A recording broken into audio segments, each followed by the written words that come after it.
the U.S. dollar is no longer based on the gold reserves. Yeah.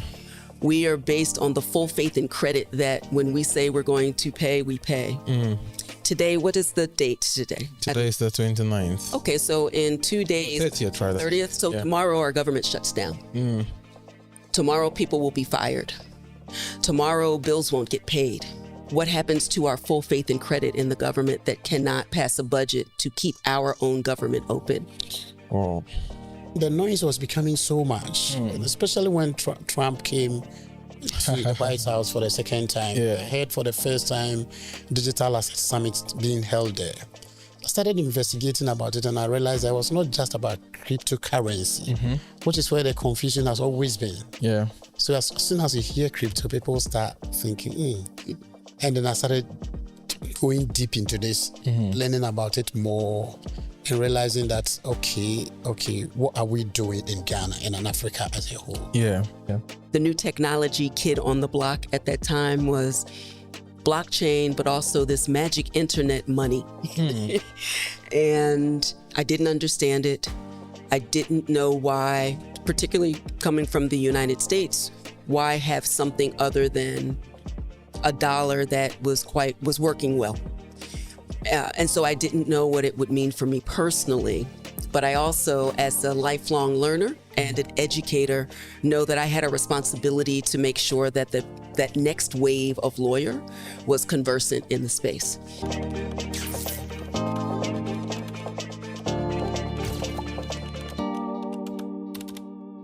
Hello there, welcome once again to the Africa Discuss channel. My name is Richard Joseph and I have the privilege of speaking to two of the brightest minds who have convened or made sure it's possible for we to have conversation around digital assets, bringing you voices that are inspiring change across the African continent. Joining me now is Professor Tonya.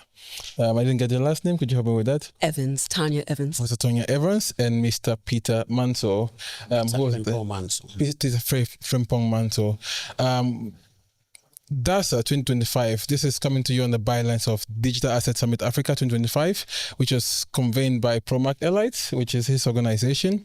And Professor Tonya is one of the delegates, or the dignified speaker rather, who has provided much more context and helped us understand the world around virtual asset or digital assets. It has been a convergence of the brightest mind, and now it's about time for us to synthesize the summit tracks, what happened, discuss what next, why now, what next, and what the future holds for digital assets in Africa. All right, thank you very much for joining us. Prof, I'll start with you. They say ladies first, so before I get beaten by our audience, can you please give us a brief background about yourself, what you do, and how you found yourself in this space? I am an attorney from the United States and also a law professor. And I practiced mostly intellectual property law for the first 10 years of my practice. And when I switched over to academia, started as an assistant professor, worked my way up to full tenured professor and then associate dean of 2 law schools as well, and developed the first blockchain, crypto, and law online certificate program at the University of New Hampshire School of Law at the time. You asked how did you venture in here? Yep. So I mean, coming from the background of law, now blockchain, and a non-technologist. Not a wondering financial. how you were able to put up a program around blockchain.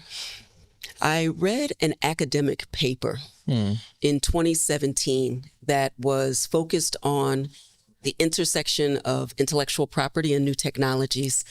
The new technology kid on the block at that time was blockchain, but also this magic internet money. And I didn't understand it. I didn't know why, particularly coming from the United States, why have something other than a dollar that was working well. And so I didn't know what it would mean for me personally.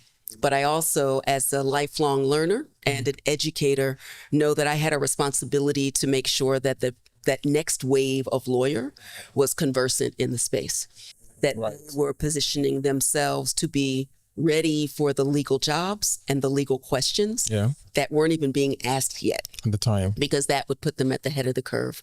And I was also the type of young person and adult.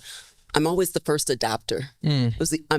I will get the first video game. You're a risk taker, I'll get the first technology. I love to tinker. And but it really was about, I don't know what this asset means for me personally, but professionally, I wanted to be the smartest person in the room and one of the few professors talking in this space to educate lawyers for the inevitable questions that we now have today. Wow, thank you. That's interesting.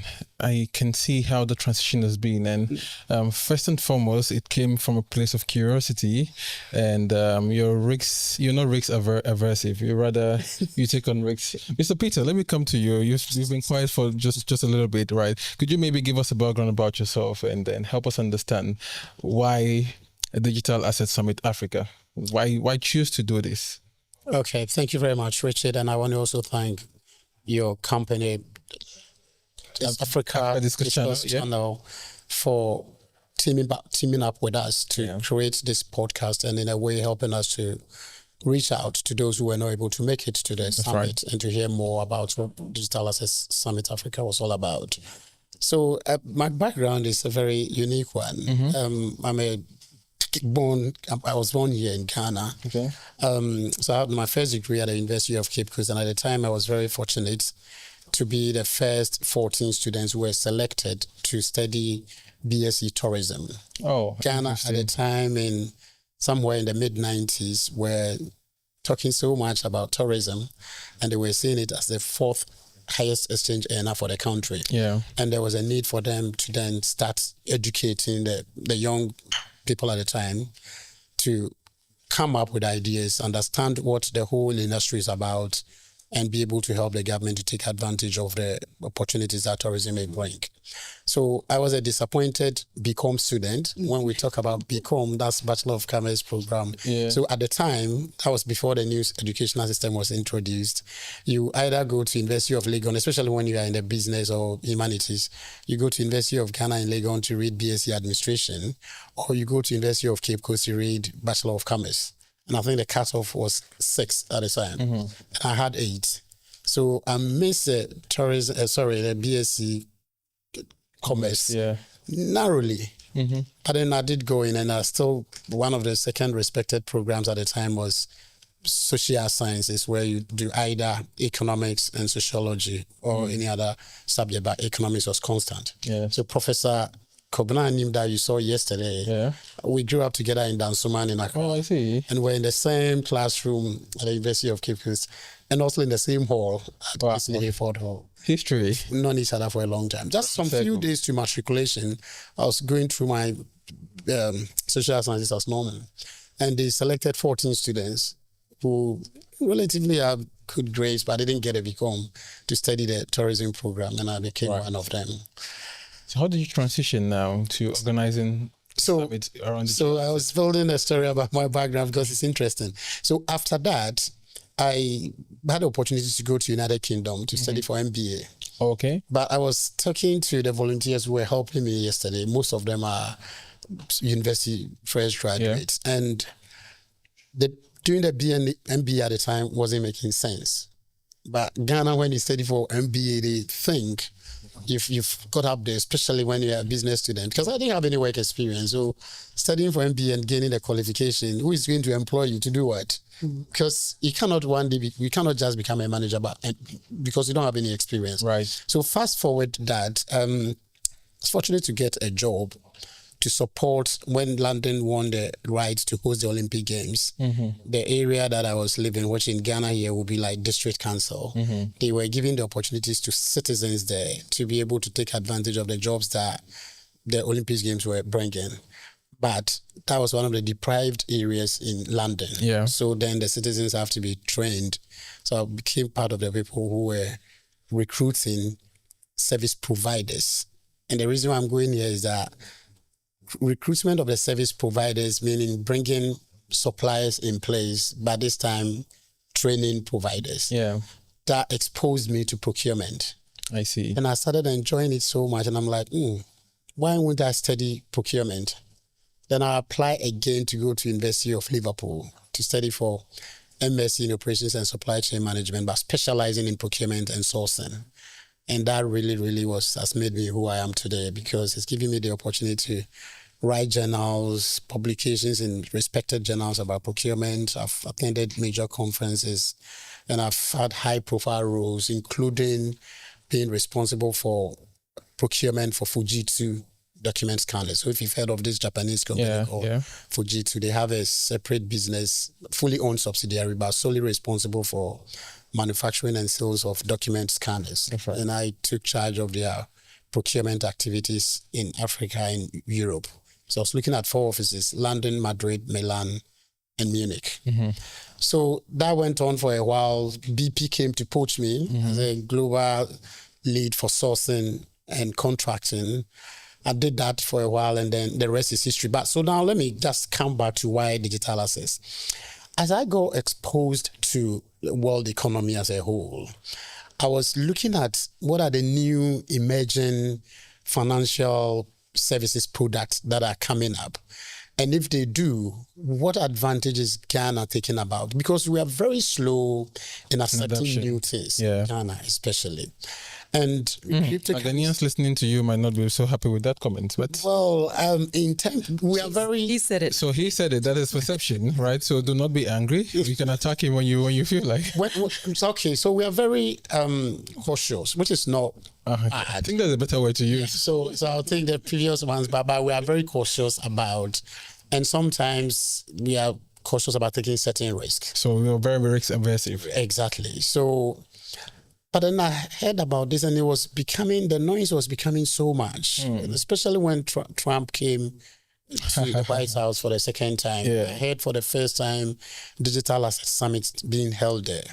I started investigating about it, and I realized it was not just about cryptocurrency, which is where the confusion has always been. Yeah. So as soon as you hear crypto, people start thinking, And then I started going deep into this, learning about it more, and realizing that, okay, what are we doing in Ghana and in Africa as a whole? Yeah.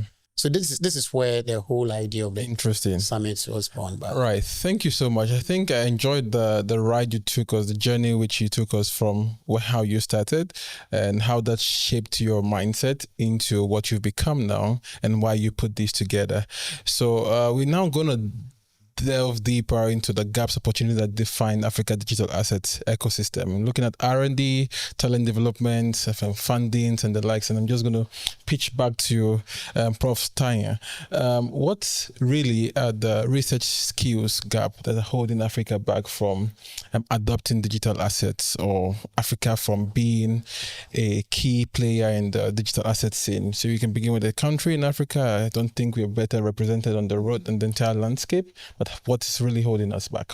So when I think about the adoption of, let's start with Bitcoin and other cryptocurrencies. Yes. Bitcoin was first launched in January of 2009 based on a 9-page white paper written by someone who we don't know. Interesting. Right. Satoshi Nakamoto. Yeah. January 9th, 2009 is when the Bitcoin software first released, and the first. I think you're moving ahead of time. Maybe in 2029 we're going to have another release. Who knows? It's like prophetic. Yeah, very prophetic. Yeah. Just in case it happens, you heard that first in this channel. So go ahead. Much of the conversation at that time was around completely upending the current system to operate outside. The idea of having peer-to-peer or person-to-person ability to send value without the permission of a government or a business. It was off the heels of the financial crisis that rocked the world. So many people lost so much at that time. In particular, people who didn't have the luxury of losing anything, lost more than everything. Yeah. So, and we heard from Peter how cautious people can be and risk averse. Yeah. And once you've lost everything, and you may not always trust your currency, there may be issues about a government, you keep things close. and you're far less likely to trust. So thinking about the idea of trust, which is really the cornerstone of value. With the absence of trust, there will be no adoption, even if the technology is sound. Right. It also makes me think of those who, because of the risk aversion, do not focus on what's going to happen 5 and 10 years from now in terms of investment. Many people in the United States, in the EU, in Switzerland, in other areas outside of the continent, focus on the number go up. I'm going to invest low and buy low and sell high. The only use case that we tend to talk about is about the opportunity to speculate on the price going up. And we have never seen the credit to Bitcoin as kind of being the value that lifts all boats, right? Yes, yeah. The rising tide that lifts everything. So we've seen massive swings where people who have been traditionally left behind can make up for lost time because this type of asset in most countries is also, to the extent that it's taxed, as a capital asset. Yeah. Like ownership of a home, like ownership of stock, like ownership of other things that appreciate in value. So you not only have the value of the asset itself, but also the income that it generates. Yeah. People can't focus on that when they're focusing on what am I eating today? What is happening to my local currency that inflation is over 25%. Yeah. That the moment I earn a money, it is a shell of its former self when I go to spend it the next day. Yeah. We can't talk about speculation when we're talking about the lives of everyday people. I didn't hear that conversation in the United States. In fact, oftentimes they focus on or ask the question, what's the point other than this? We see from this year, final point for your reflections, but Crypto Week this year from July 14th through the 18th, where we saw the passage in the House of Representatives of the Genius Act. It had already been passed in the Senate, which is actually different than the way legislation usually moves through. Yeah. It usually starts in the House of Representatives and winds up in our upper chamber. Yeah. But the focus on our government on opening up markets, reducing regulation, privatizing much of the environment is focused on making money, not solving problems. Right. And so final point, the reason that I think focusing on the continent in general and Ghana in particular now, that 10 years ago or so, you were able to start solving this idea where from metropolitan areas to rural areas, people could still send money. You have a mama who is in London who can send money here quickly. The problem that we hope digital assets will solve and stable coins and central bank digital currencies is not paying $9, $10, $11, $12, $13 per $100 cent, but to dramatically reduce that money. That's real world. That's necessity. The number of processes that has to go through and everybody extracting. Peter, let me come to you now. Thank you very much, Prof, for sharing such insights.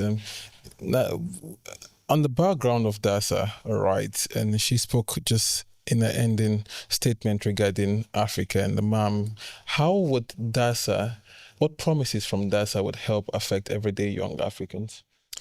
Okay, so as I was talking to you earlier, the main drive behind this was education and awareness. Yeah. So we felt that the knowledge gap when it comes to digital assets and what it has become today globally, somehow not as elaborate as I would expect in Ghana.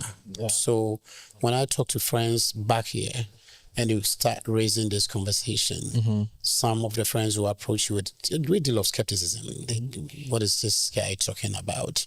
And as I read about this further, I mean, Professor Tonya made us known today that there are over 500, I'll not just say about some of the speakers as well, but statistics, which is something we knew already, 560 million users. And if that is the case, 516 million users in the digital asset space in Africa? I think that globally. globally. What does do you is there maybe Professor Tonya can help us? Is there a specific representation of Africans within that 516 million users? There is. I don't have my stats. I like to be on point. I don't have my stats in front of me. Yeah. That's fine. But you all should go back to the YouTube for the DASA page, and you can look at all of the reflections for the specific data points. Thank you. Which I also knew before I came here, but it's just slipped my mind. So it's okay. I'm sure we're gonna put that out on the screen. As an academician to give you wrong information. That's right. It's important information that we need to find.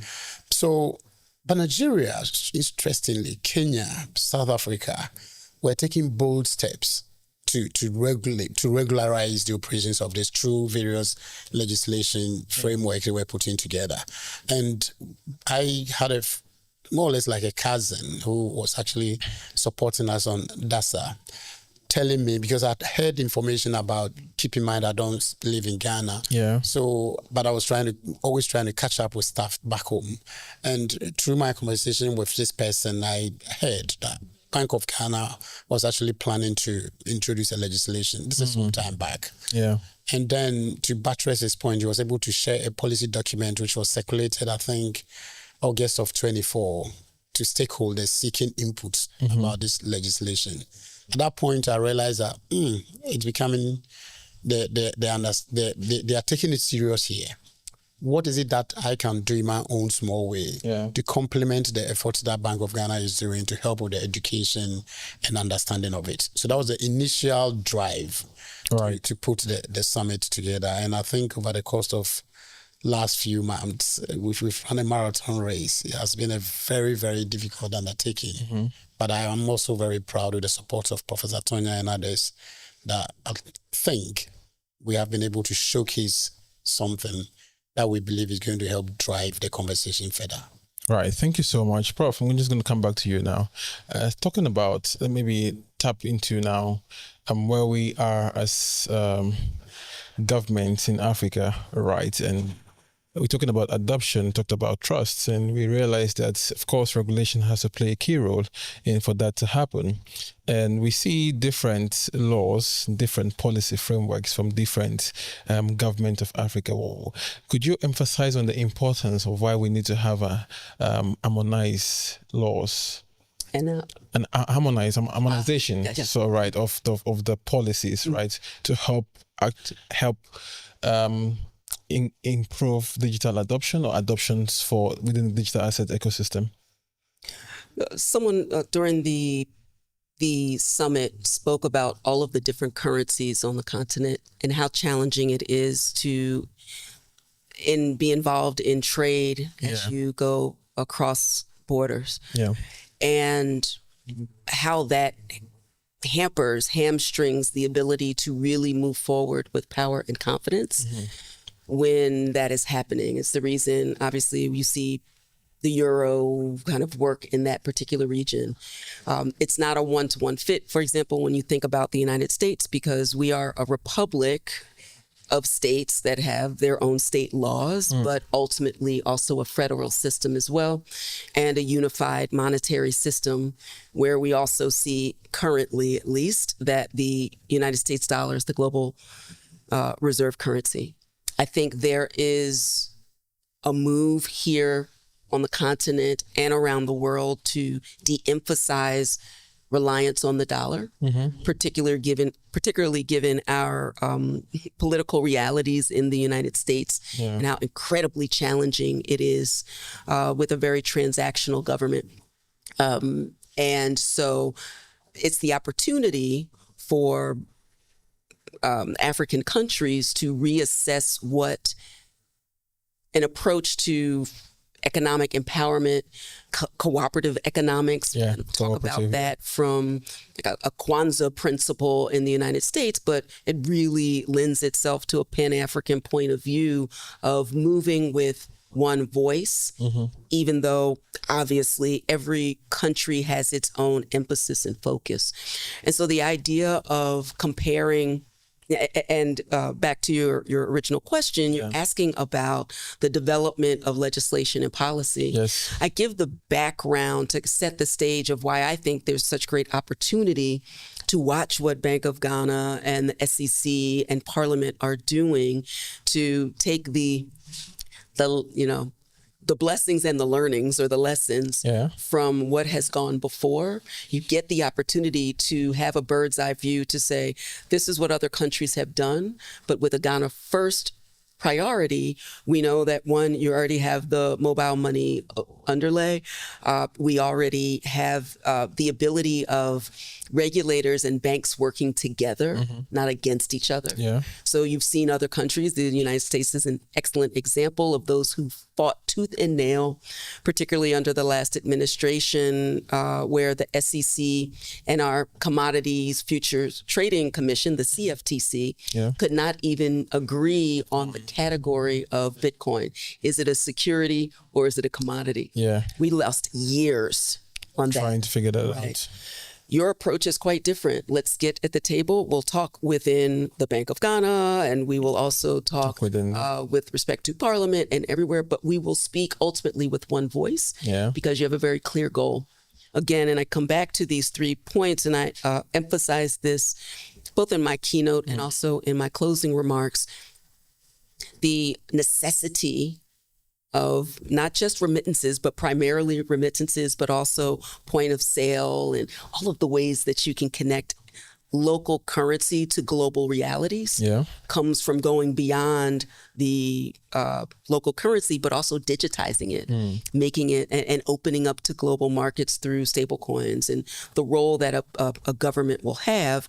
You start comparing that to, let's say, MiCA, for example, that is largely, in my opinion, and that comes out of the UK, focusing on how to bring traditional finance into the mainstream, but in a centralized way, not at all giving space to decentralized protocols, not at all thinking about what economic empowerment means for those who are unbanked. Why are they doing that? You will have to have them on to ask. Well, that's really, I really want to know. Yes, that would be a conversation to explore. Yeah, it is. Why? We are moving into a more decentralized world, and why do we still have institutions setting up centralized systems? So let us ask and answer our own questions. Yes. When you think of the history of colonization. The way that, because, for example, in the United States, the U.S. dollar is no longer based on the gold reserves. Yeah. We are based on the full faith and credit that when we say we're going to pay, we pay. Today, what is the date today? Today is the 29th. Okay, so in 2 days, 30th, rather. 30th. So tomorrow our government shuts down. Tomorrow people will be fired. Tomorrow bills won't get paid. What happens to our full faith and credit in the government that cannot pass a budget to keep our own government open? Oh. And should the rest of the world rely on that while we try and figure it out? I think that's a silo kind of thinking. So they're not thinking about the impacts for the rest of the world. Because if past is prologue, then that means everyone else around the world will wait for us. Yeah. And you all get to decide if that is true. And so I look now at other governments that are saying, we better protect ourselves. And what does that look like? It doesn't always mean being hyper isolationist, because that is actually the language of a domineering society. That's right. It is, what do we do as this country, Mother Ghana? What did we do for this particular continent? And what lessons do we learn from colonization before, when you fought so hard for independence? Question is, are we even learning the lessons? Because we see a couple of realities that are happening now that happened previously, and nothing has really changed. It will never have everybody on board. We just need enough. It makes me think from, I studied Harriet Tubman and Sojourner Truth and those visionaries who were working so hard to move the enslaved to freed areas. So Harriet was basically going to shoot her brother in the face because he was going to ruin it for everyone. The lesson from that is you can't take everybody with you. Right. you can take everybody with you. It just brings me back to now, Peter. How would you manage to ensure that the partnerships and alliances formed right here at DARSA would live on beyond today, beyond the next 2 months, and live into what next for 2026? Okay, thank you very much for that, Richard. That's starting now. So right from here, we're going to have network sessions there. I didn't want this to be about the organizers of DARSA, just organizers of DARSA, but those who also saw the need to come and listen, to interact with these great minds that I managed to bring together. Right. And what benefit is going to come to them? Because in the end, the team would achieve our purpose if through this effort of ours, others have benefited from it. So there's a gentleman who attended this event today, and he said he's put something together as a startup and he's looking for opportunities, completely out of what we've planned for. But he came speaking to me, and I said, okay, the speakers who are going to be coming are more understandable, and when they see that we are doing things to support somebody like that, they will give way. And that exactly happened. So I want whoever came here today, whatever you heard that you think meant so much to you, reach out to us and we'll connect you to this person. And also as part of the networking session this afternoon, interact with them and talk to them. And then for us in DARSA, as I said from the beginning, the initial one has been tough in terms of logistics. We have done this all by ourselves. And it is our hope and prayer that those who came today or yesterday saw what we are doing and they are going to come on board to support. And on that side, I think I've heard some news that I want to keep it for now. Okay. But I know that maybe you should spill the news. Yes, just spill the beans, just a little bit of it. I know some institutions who want to come on board to work with us and do this in collaborations with them. And if that will help us to elevate the conversation and support the effort that the government is doing, then I think we have been able to achieve our purpose. And by the way, we did launch DARSA 2026 today. So I will entreat you to go to our website, register your... Can you maybe let us know what that website is? Yes. Look on your screen. It's probably going to pop up there. Yeah. It's www.dasummitafrica.com. You go on to that site, you will see a new website popping up with DARSA 2026, and there's a link for you to register your interest. So we'll be working with Professor Tonya, and we'll be producing newsletters and giving people the information and preparation towards next year's one. We are not ready to, we are working on the theme. Okay. So we don't have the theme for this year yet, but I've already had conversation with Professor Tonya, and we want to move next year's theme to innovators, investors, and businesses as a whole. This year was more on regulation, policy, and all that. And next time we want... I am more concerned about how the theme can get underserved Africans or everyday Africans onboarded, and how are we looking at that? So what next from your perspective regarding digital assets for Africa, for the everyday Africans? How can we get into underserved communities who don't have access to the education infrastructure that some of us have access to really get onboarded on the digital access ecosystem? Every time I take a taxi, or you try to preach, you teach. I ask. I inquire because I want to hear. We're having all of these lofty conversations. How, if at all, has it translated even today to the person who, people we walk by and see every day? I hope and imagine a world where the ability to engage in and learn is as ubiquitous, as transparent, as open, as accessible as a yellow mobile money umbrella. People learn what they need, and when they see it working, when their neighbor is sending, we take the lessons of Momo and translate that to now. But your point is so important. I implore those who are decision makers to not just focus on the legislation and the regulation, but translating citizen preparedness. Now that comes with some clarity, that comes with the ability of merchants to accept, This is just another opportunity to move money better, faster, and less expensive. Yeah. If you do that and it's successful, you work.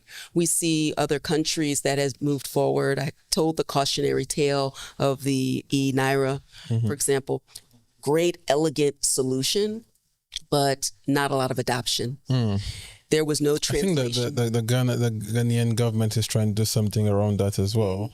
So taking that lesson, because now they're working on the e-city. Yeah, the e-city as well. That's right. And what will be the difference? We do have here a very small sandbox and rollout for the technology. My prayer and the emphasis would be on government. Also, I understand that there was a change in government, and I don't fully understand the politics, so I leave that to you all.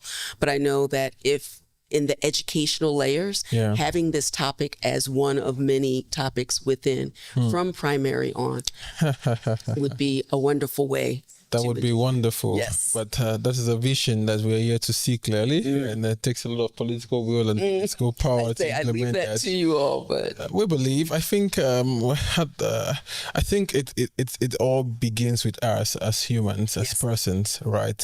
We can't leave everything for the government, and maybe a couple of more partnerships. And that's a fair point. Let me say a bit more about that, because I'm always holding government feet to the fire because of the great responsibility, the public trust that's involved. Yes, right. But at the end of the day, are we using our community institutions? Are we using platforms like DASA? And we're in continued conversations about what that looks like and how to, it takes money, but that money doesn't need to come from people. It needs to come from those who seek to invest in this area.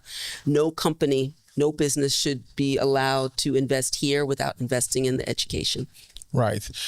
We're going to wrap it up now, right? If you think you have more questions, you think we need to explore this conversation further, please do let us know in the comment section below, and we'll do very well to invite Professor Tonya back, or Mr. Peter. Dr. Peter? No, not yet. Not yet? Yes. Maybe that's also a prophecy. Right. Amen to that. 29. I almost said pastor because she looked like one. That's okay. We will invite Mr. Peter Frimpong Manso back. Right. This has been a conversation around the Digital Asset Summit Africa and trying to understand the nuances around the space. And Prof has done very beautiful job explaining to us how it all began, how we look at it, the entire imagination, and where we are today, and what possible next would come off. And even same thing has happened with Peter. Peter's told us exactly what DASA 2026 is going to look like. And although they don't have a team plan for us now, we do hope that it would include underserved Africans wherever you are. The DASA 2025 has convened strategic minds and Africa's brightest minds in the space, and now we have come to the end of it. We are going to wrap up now. What are your inspirations or aspirations? Should I use the word as aspiration? No, your aspiration for Africa, right, in the global frontier after today. I have a lot of hope, a lot of optimism. Yeah. I see a lot of opportunity from a Pan-African lens. And my great hope is precisely what you've been talking about, that the real purpose and value of this technology reaches every single person who has been unserved, let alone underserved. Because no liberation comes without participation in the economic realities. That is first. Otherwise, we're just talking. Thank you very much, Prof. Peter. Thank you very much, Richard. So for us in DASA, what we are asking for is support. So whoever is listening to us, please feel free and come over to us and let's work together.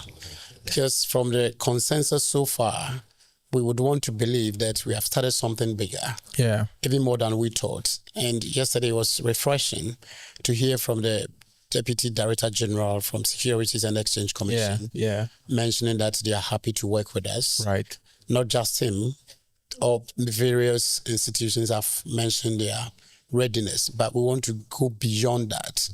And those who are not able to be in the room, if you're a business, you're in the technology world, you're a regulator, policymaker, and you want a platform for us to develop the understanding of digital assets and how we can shape the adoption of it and the conversation, please help us and let us work together. One of the last thing I wanted to say was an interesting suggestion by someone who was talking to me yesterday about, oh, Peter, have you thought about roadshow? That's a roadshow, and all this take money. So talking about investors. Exactly. We're happy to carry out that, but we're appealing for support. For people to come and support us. So once again, I'll urge everyone to visit our website. That's dasummitafrica.com, and all the information is there. Let's work together.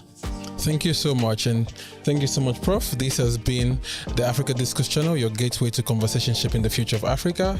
And it's now a wrap from us. We'll see you on the next episode. Thank you. My name remains Richard Joseph, and I'll be back with more for you.